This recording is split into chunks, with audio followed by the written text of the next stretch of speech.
இவ்வளவு மகிழ்ச்சியிலும் எனக்கு குழந்தை இல்லை என்ற ஒரே கவலைதான் உள்ளது.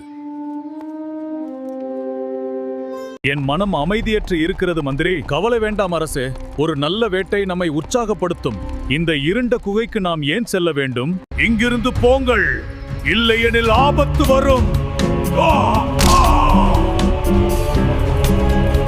அன்புள்ள பறவையே, எனக்கு கவலையாக இருக்கிறது. உங்கள் துக்கத்தை போக்க ஒரு அதிசய நீர் துளி இருக்கிறது. ராணிகளுக்கு கொடுத்தால் குழந்தை பிறக்கும்.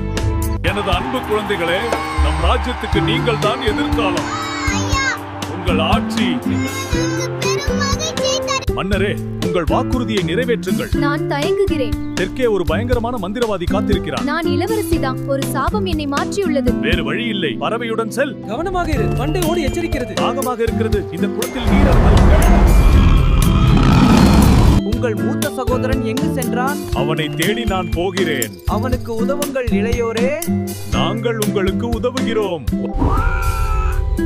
இளவரசே, பயப்படாதீர்கள். உங்கள் அறிவை பயன்படுத்துங்கள். இதோ குளத்திற்கு அடியில் ஒரு தங்க அரண்மனை இருக்கிறது. ஒரு முதியவர் அங்கே கவலையோடு அமர்ந்திருக்கிறார். பயப்படாதீர்கள், நான் உங்களை காப்பாற்ற. அந்த அரண்மனைக்குள்ளே ஓடிப்போங்கள், இல்லை என்றால் செத்து மடிவீர்கள். இளவரசே, பயப்படாதீர்கள். அந்த பாவியின் தாடியை வெட்டுங்கள்.